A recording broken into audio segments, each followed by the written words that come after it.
Last year, Quincy Williams developed into an all-pro overnight and changed everything for the Jets. Is there a player who can make a similar leap this year? I'll give you some thoughts today on Locked On Jets. You are Locked On Jets, your daily New York Jets podcast. Part of the Locked On Podcast Network, your team every day.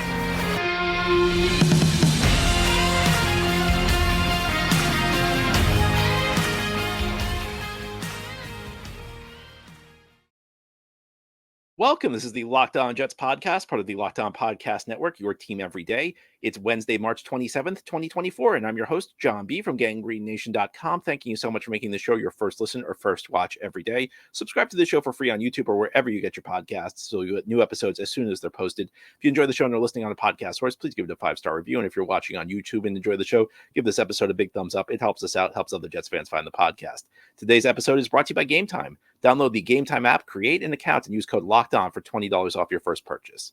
Today we have our weekly mailbag show. Each Wednesday we try to do a mailbag with listener questions. Thanks so much to everybody who sent in questions. Let's begin. Our first question. John, last year Quincy Williams had a breakout season. He became a first-team All-Pro. He made the Jets defense a lot better. Do you think there's a player who can make a similar leap this year? And perhaps does the Jets front office realize that this player is about to make a leap, and could it impact the team's draft strategy? So that's a great question. And I think we need to start off by saying that it's very unlikely to see a player make as big of a leap as Quincy Williams made in 2023.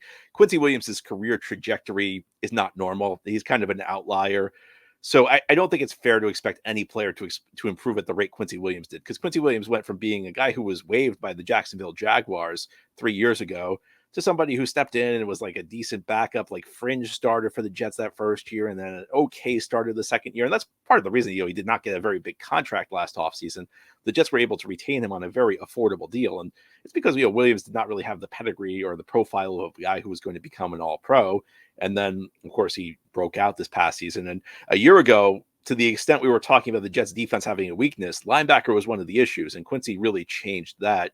And Quincy kind of made everybody better, because CJ Mosley now could become kind of like the second linebacker instead of needing to be the first linebacker.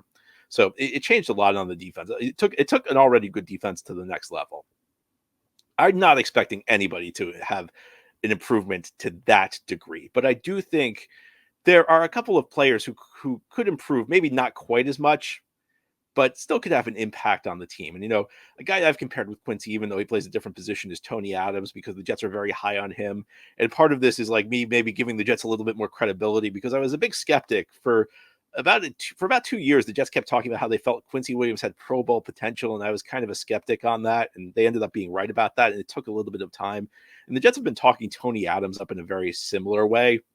They've been saying, they really like his potential. And like, Tony Adams was not great last year, but I think grading on a curve, we're talking about a second-year guy who was an undrafted free agent. He did okay. He had his moments. He had that interception against the big pick against Jalen Hurts that kind of swung the Jets' win over the Philadelphia Eagles. And, I don't know how much a great safety is going to change this defense. I mean, the Jets defense is already really good. That's part of the reason I don't think they should spend big at safety. But, Tony Adams stepping up, there are some people who are concerned about it.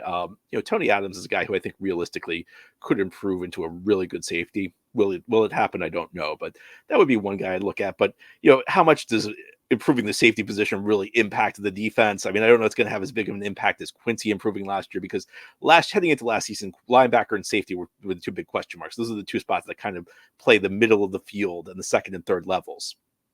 And now that you already have a good guy in Quincy Williams, and you have CJ Mosley there, adding a good safety probably won't have the same impact. If we're looking at like a guy whose improvement could actually make a big difference, and I don't think he's going to be an all-pro. I don't even think he's going to be a starting level player. But a guy, if he could develop into a quality backup, could change a lot for the New York Jets. It would be Carter Warren, who, of course, was a day 3 pick a year ago and was pressed into starting duty late in the season because of injuries, because of ineffectiveness. And, it did not go all that well. He did have a few moments, though. He played very well in the Jets' win over the Washington Commanders on Christmas Eve. Now, Washington, was famous in 2023 for not really having a very good pass rush, so pretty easy assignments. But the fact he didn't struggle, he could have gone out there against some bad pass rushers and kind of fought to a draw. The fact he did not, the fact he actually thrived suggests maybe there's something there. And I don't want to overstate the likelihood of this, but we know the Jets have two tackles who on paper look pretty good in Tyron Smith and Morgan Moses. They're both on the older side. Smith, in particular, has a pretty extensive injury history. Moses does not. Moses has been pretty durable, but Moses did miss some time last year for the first time in close to a decade. So, you have to be concerned about injuries at the tackle position. And in the long run, the Jets are going to need to draft a tackle. And that's one of the reasons, even though they've signed Smith and they traded for Moses, it's still a logical thing for the Jets this year to look to draft a tackle high in the first round, because in the long run, they still need to figure out the tackle position. But there's a second issue, and that's just the lack of depth at the tackle position. And again, I don't think Carter Warren really has the upside of a starter in this league, but can he be a good tackle? Can he be a good backup? Can he be a guy who can fill in at the tackle spots? And if he can, that's a big deal for this team, because I think you almost have to expect Smith is going to miss some time this year. And at 10, look, tackle's on the table, but there's no guarantee that the tackle you want is going to be there at 10, or there might be a receiver who falls to you who's a better option for you long term. So in the short run, maybe Carter Warren, if he can develop a little bit, he can help the Jets kind of patch things through the 2024 season, and then you worry about the long-term tackle position, a year from now.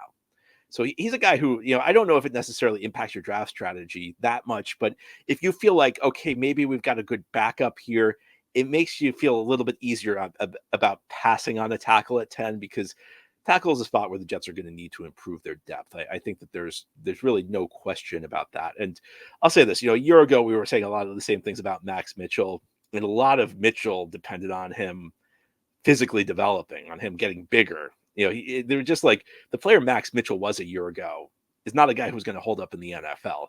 Warren, I think, at least has the physical tools to conceivably be somebody who could play in this league. And Mitchell, it just doesn't look like it's going to happen for Max Mitchell.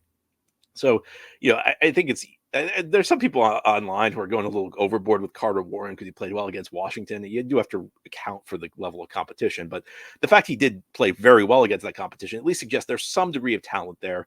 How much is there, in how much can the Jets get out of him? I don't know, but this is not going to be a Quincy Williams level improvement. Carter Warren's not going to step into the starting lineup. He's not going to be an all-pro. I think the objective for him and the objective for most day 3 picks is if they can develop into a quality backup, that's a good thing. And in a league where there's not a lot of quality depth, that could end up making quite a difference. Our next question, John, in a recent pod, you lamented the Jets' lack of depth at most position groups. I've done a team-by-team examination, but the few teams I've looked at are similarly shallow.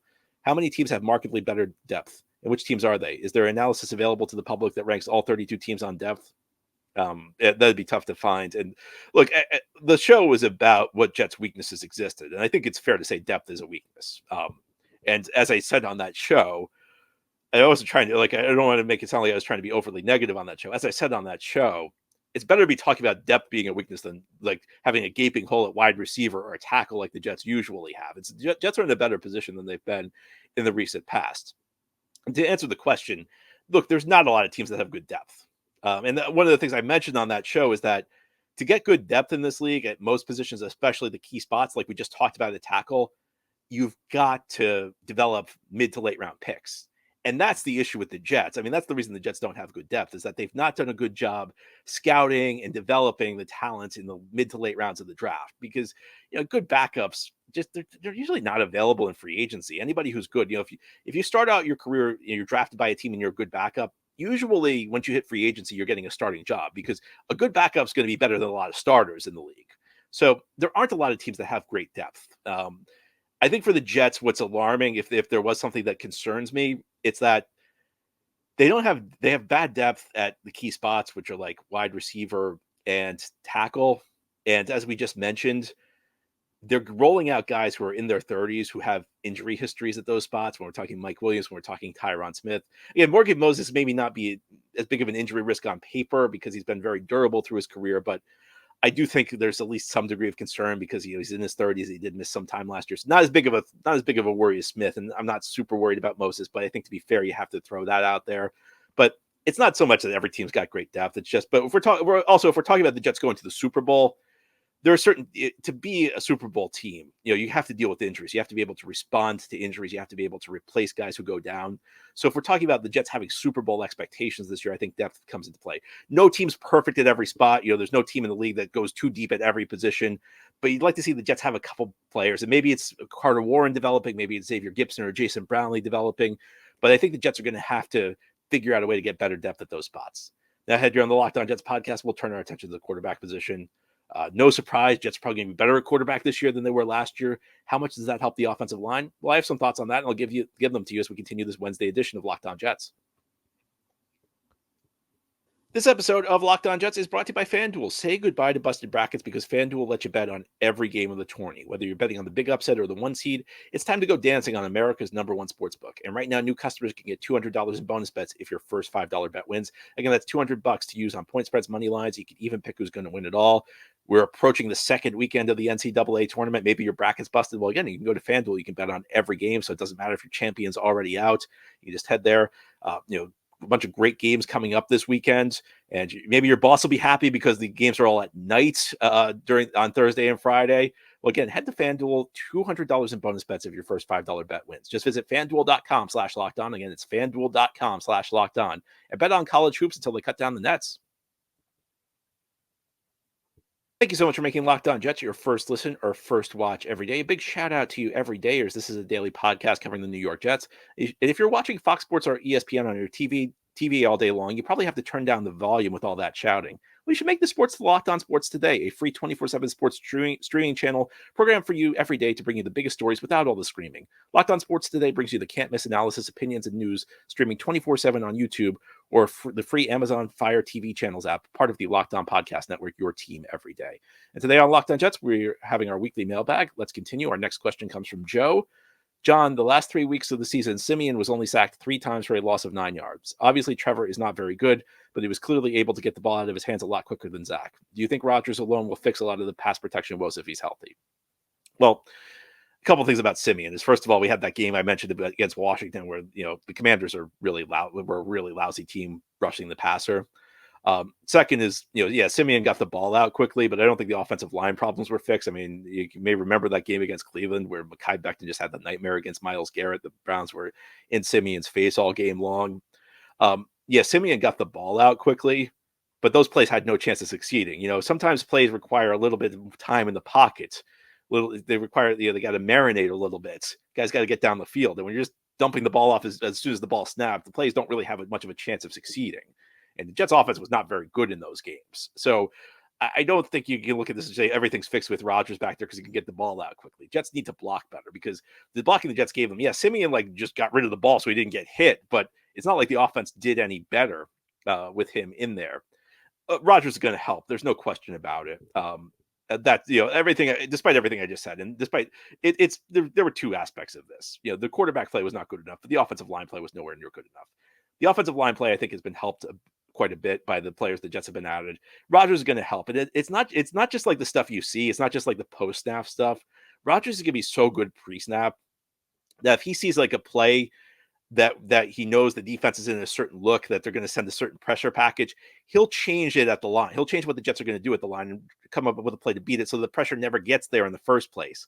And he's great at changing plays. I mean, you may remember that one preseason drive he had where he essentially just changed one thing about Garrett Wilson's route, or essentially, I'm sorry, I beg your pardon. It was a run play, and he essentially just told Garrett Wilson, go deep, and I'm throwing it to you. And everybody else, if you watch the replay of that, everybody else executed it like it was a run play, but Garrett Wilson knew it was a passing play. And that's the subtle things Rodgers is going to be able to do. Somebody like Zach Wilson in there, if he doesn't like the look he sees, he may change the play at the line of scrimmage. He may say, okay, we're checking to a new play.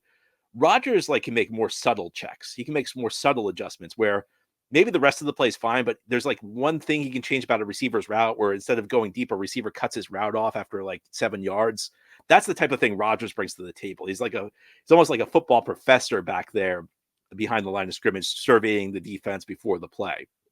And look, he'll have more pocket presence. Now, the one thing with Rodgers is I don't think he's going to be able to evade pressure as well as he used to because he's 40 and he's coming off an Achilles injury.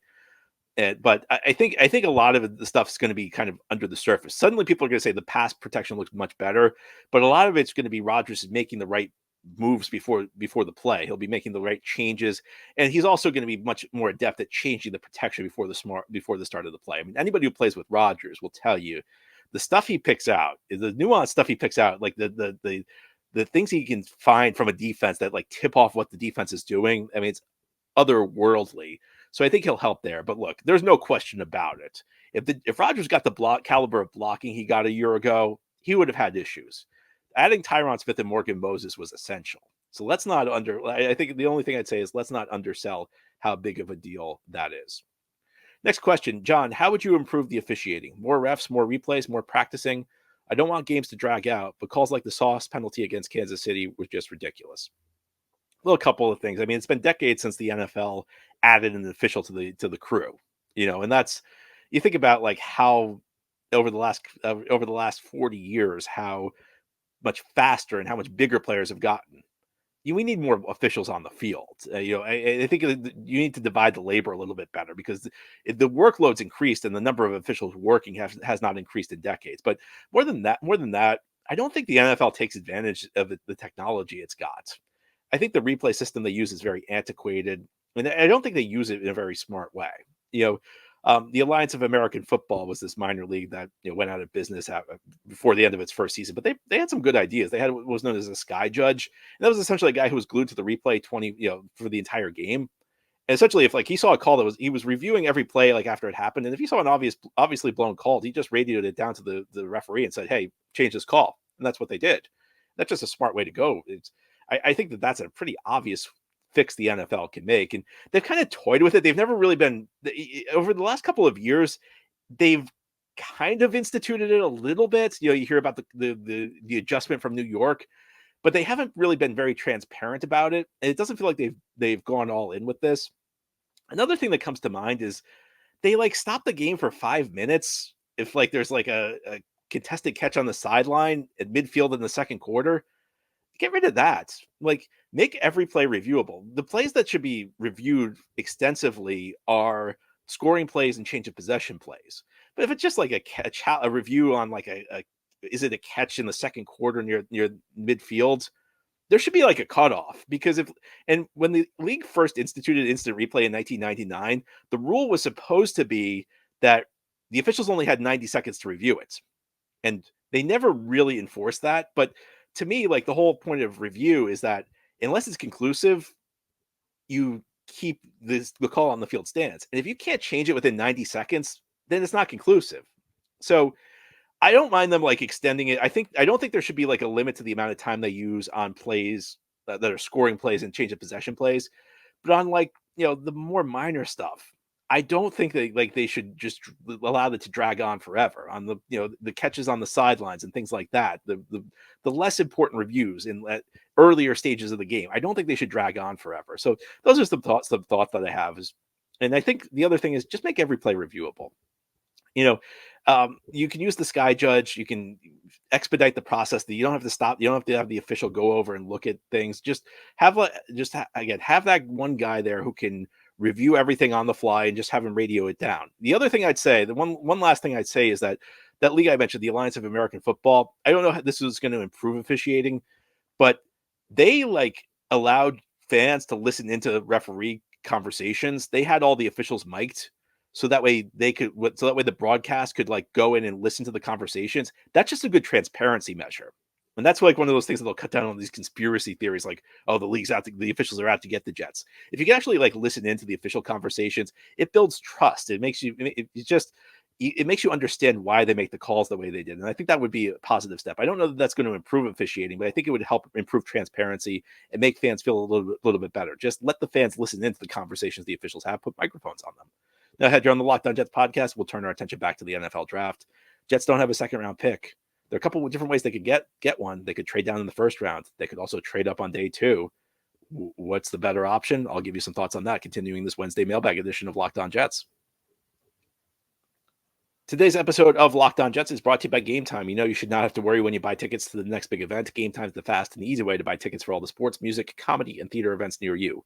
With killer last-minute deals, all-in prices, views from your seat, and their best price guarantee, Gametime takes the guesswork out of buying tickets. Gametime is the only ticketing app that gives you complete peace of mind with your purchase. You can see the view from your seat before you buy, so you know exactly what to expect when you arrive. You can buy tickets in seconds with 2 apps, and they're obsessed with helping you save money. You can find exclusive flash deals and sponsored deals on tickets for football, basketball, baseball, concerts, comedy, theater, and more. I've used Gametime myself.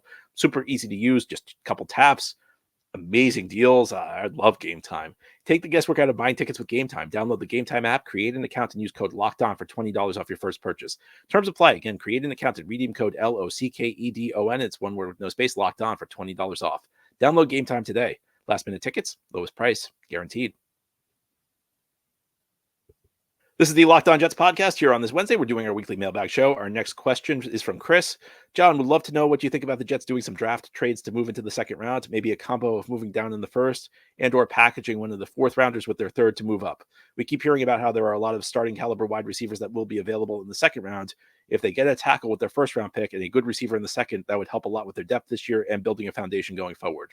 Would that be a best case scenario in your eyes heading into the draft? Yeah, I'd love to see the Jets get back into the second round. If you're a longtime listener, you know that I'm a fanatic about second round picks because that's really where the meat of the draft is. You know, that's where like the good teams still find players. It's not as obvious as the first round because there aren't as many of the top prospects available. But there's still a lot of great prospects for a team that really scouts well. And through the years, especially over the last decade plus, Jets have really struggled in the second round. And it's led to like this call among certain fans. Well, Jets stink in the second round. They should start trading their second round picks for players. No, what the Jets do is start getting better at drafting players in the second round, because when you get like a guy like a Breece Hall, it really, really makes a big difference for your team.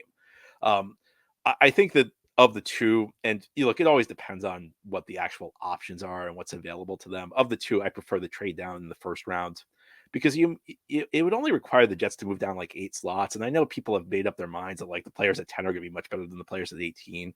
But history shows us that that's not the case. History shows us that you still have a really good shot, even if you're drafting in the late teens, to get a great player.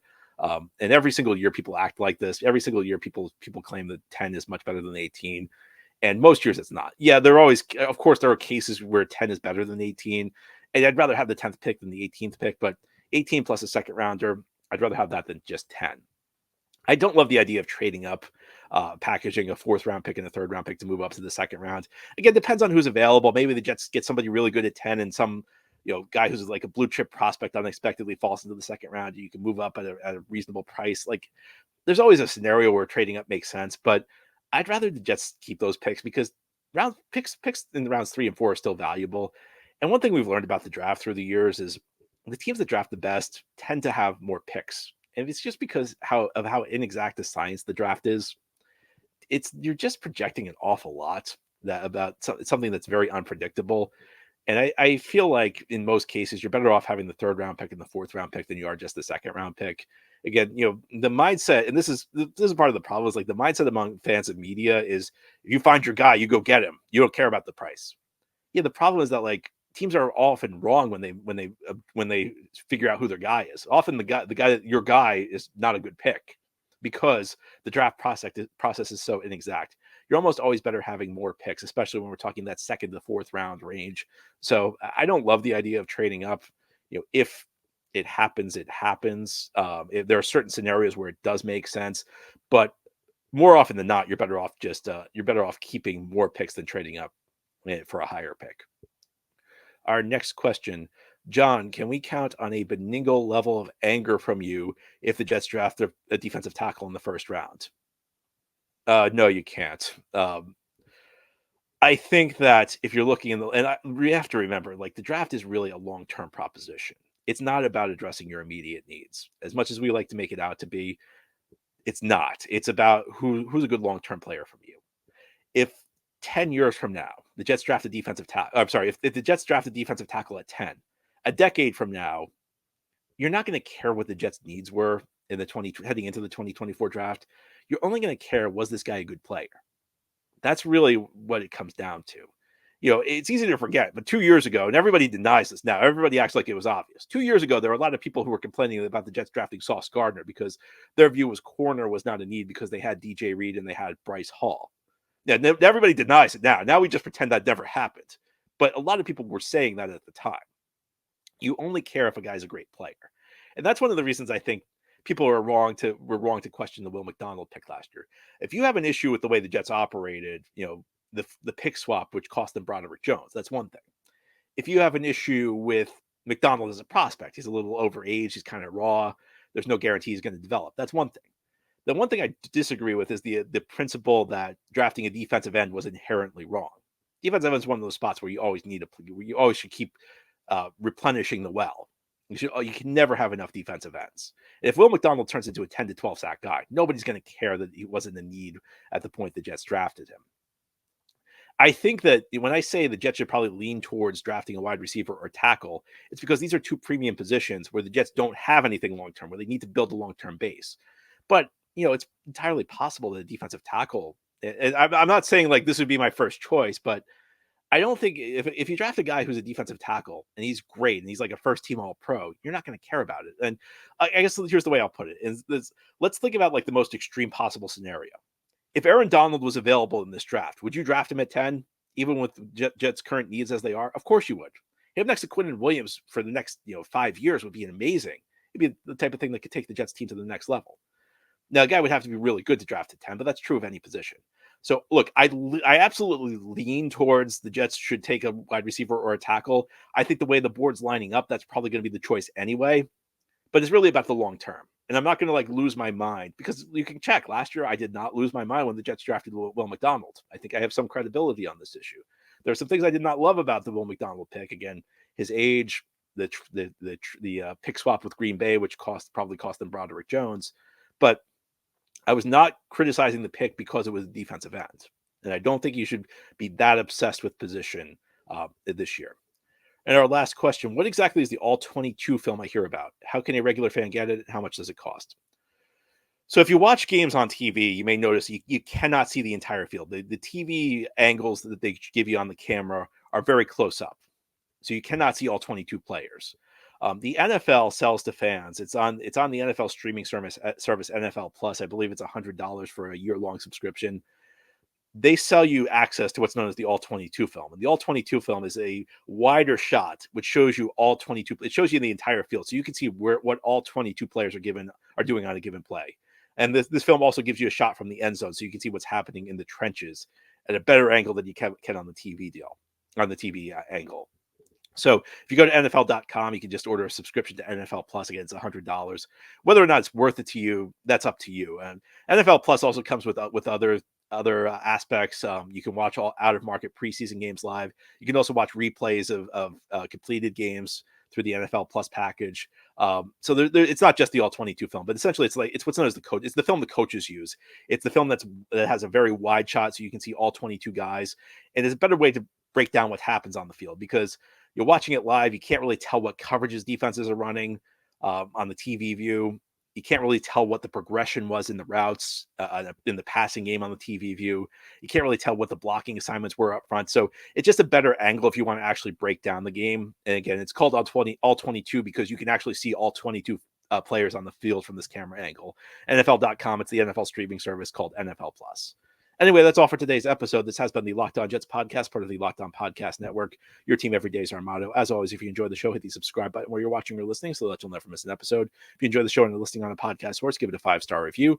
If you enjoy the show and are watching on YouTube, give this episode a big thumbs up. It helps us out, helps other Jets fans find the podcast. Enjoy your Wednesday, everybody. We'll be back tomorrow to talk more Jets.